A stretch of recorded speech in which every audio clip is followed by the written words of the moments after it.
Hi, everybody. This is I'm Alex Fino. Welcome to FoodnBullshit podcast, the podcast about unfiltered and raw conversation about hospitality, about the restaurant life, about food, and obviously a lot of bullshit. So I'm 53 years old. I'm a chef. I used to be a GM. I'm French, if you haven't noticed by the accent yet. And I've spent 3 decades in the restaurant industry in Europe and in the US, most of the time in high volume restaurants. Now, if you tune in because you're front of the house or back of the house, or you're simply curious about what's going on behind the scenes, welcome.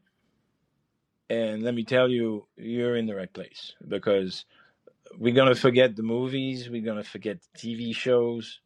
Uh, I will share the true reality of our everyday life because behind every plate we send, there's something inspiring, sometimes funny, sometimes rough, and sometimes just downright messy. So I hope that in all those stories you'll find a little bit of yourself in them actually. So this episode will introduce why I created FoodnBullshit.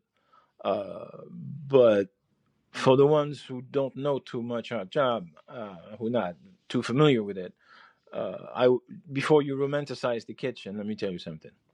Well, actually, let me ruin something for you, because this industry is not glamorous at all. It's not slow motion tweezers and Netflix lightning. It's 14 to 16 hours shift. There's heat, stress, pressure, mayhem. There's burns. There's cuts. There's caffeine for breakfast. There's adrenaline for lunch. Drugs for dinner. Alcohol for sleep. You miss Christmas because, well, you have 200 strangers in the dining room who wanted the confit or foie gras, and you're still pretending you're fine, even when your head is fried or your back is shot, or your kids stop asking if you'll make it to the school show because, well, you know, show must go on. And another truth we need to say is that this industry chews people up, not metaphorically, not statistically. There's a high rates of depression. There's a high rates of addiction, and there's one of the highest suicide rates in the country, whether both in France and here in the U.S. But the funny thing is that we call it hospitality. Some call it their passion, like me. Uh, we call it dedication. We call it loving the craft.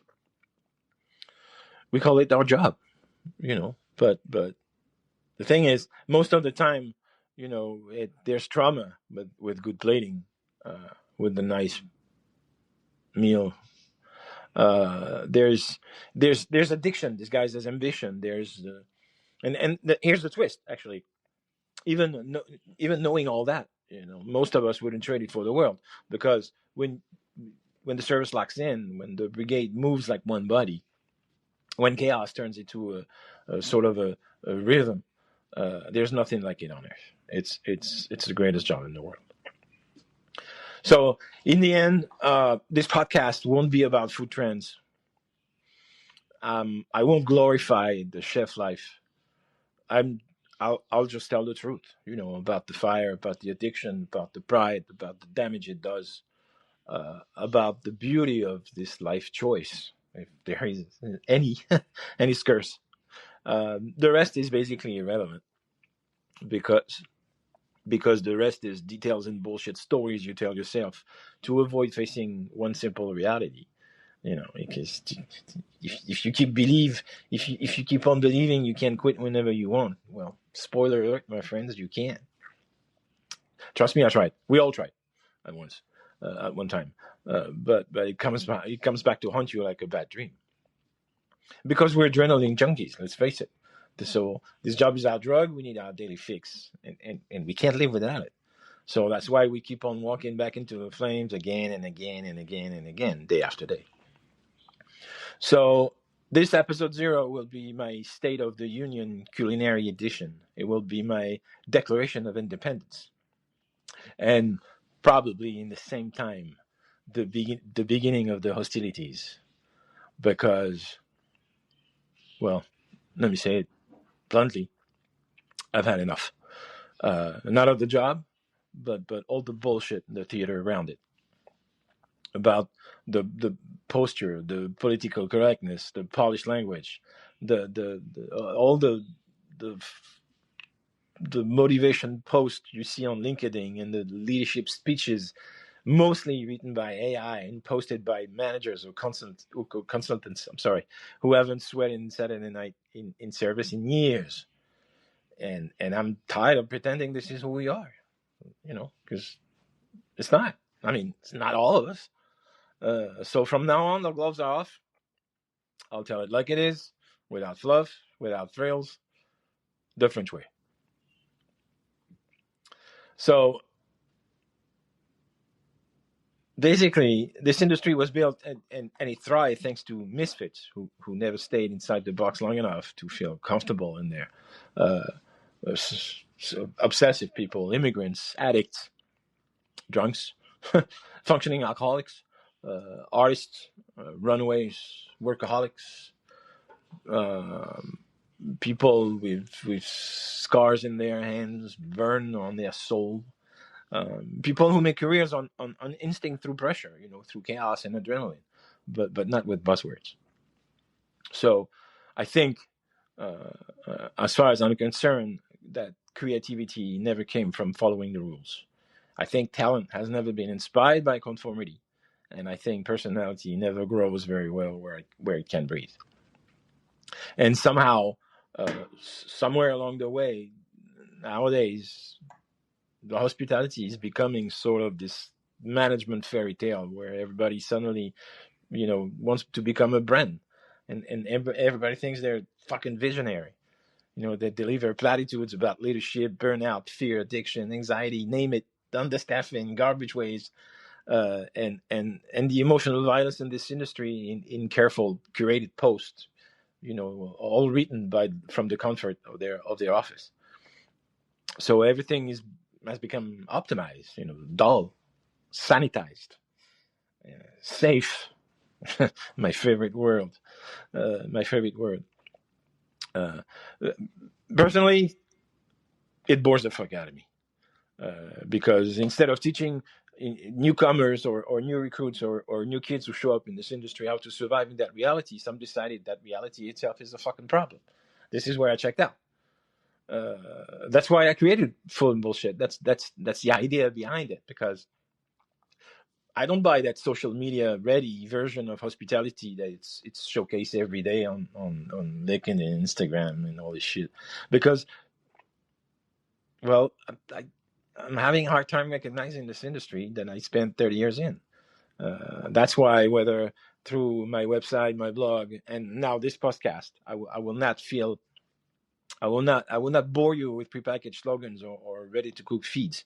It's as far it's far away from digital brochure pretending everything is beautiful, postmodern concert or restaurants where menus are engineered to satisfy everyone and disturb no one. So basically, if you want HR approved content, too bad. But mostly there's thousands of sites and other podcasts that does this, I think, way better than I'll do it. But if you're tired of that farce too, well, jump in, join me. And if you don't like it, well, you keep on scrolling. It's okay. Because I try to write for the people who still feel a spark during the service. The cooks, the servers, the bartenders, the managers, the dishwashers, the rebels, the too loud, too old, the too intense, the ones who don't fit the mold, the ones who never did, and the ones who probably never will. And somehow this is funny, because that's how I encountered so much resistance from the establishment. The ones too busy trying to turn hospitality into this fucking corporate therapy, pretend this business is supposed to feel comfortable or predictable, emotionally safe again, and frictionless all the time, because it's not.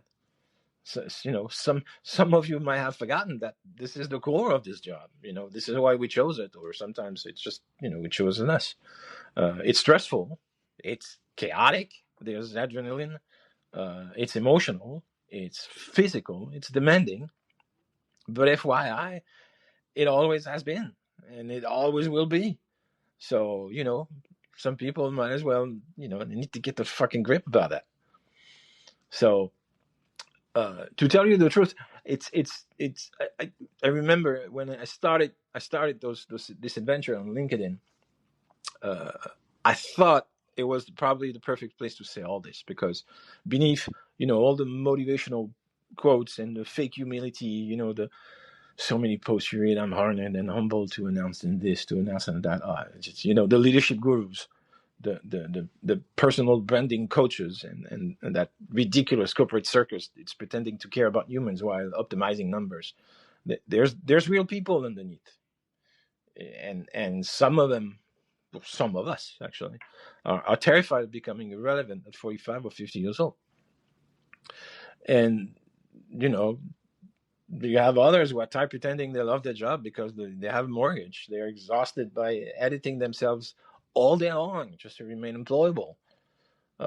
They're drained to keep on smiling through layoffs, through fake culture, through boring meetings, through toxic management, and that endless corporate theater. So at that time, LinkedIn, it still is actually. It's even more nowadays. It has become a giant showdown of polished identities and measured opinions, where some are selling apparent wisdom with fake version of themselves. They're performing somehow a professionalism with a well-groomed image. They're becoming their own advertisement. But all that they're bloated by self-inflicted importance and borrowed relevance, which is precisely why I think this will hit different, because in the middle of all that noise, I'm sure some of us, I hope some of us are starving for something real, not perfect, but candid, real. So that's why it was the perfect bullshit platform to start sending them this message, because sometimes the best place to start fire is inside the building, pretending nothing burns.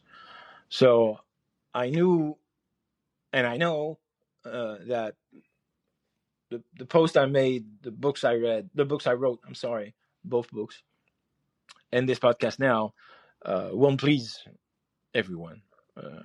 For sure, it won't make me more employable. Probably the opposite. Well, I don't give a rat's ass. Just don't. Because I'm done. I'm done trying to fit in that system. I've spent and dedicated way too many years in this industry to become a watered down version of myself now. It's so here I am, live on podcast. I know that this won't change anything. Absolutely fucking nothing. But at least I try to be honest. And if there's enough employees from hospitality out there who recognize themselves in these worlds, then maybe I'm not completely crazy after all, because ultimately I'm not speaking as an outsider looking to get in. I'm one of you. I'm one of the misfits. So I thank you for taking the time to listen. I hope you liked it, and I'll see you for episode 1. Take care. Bye.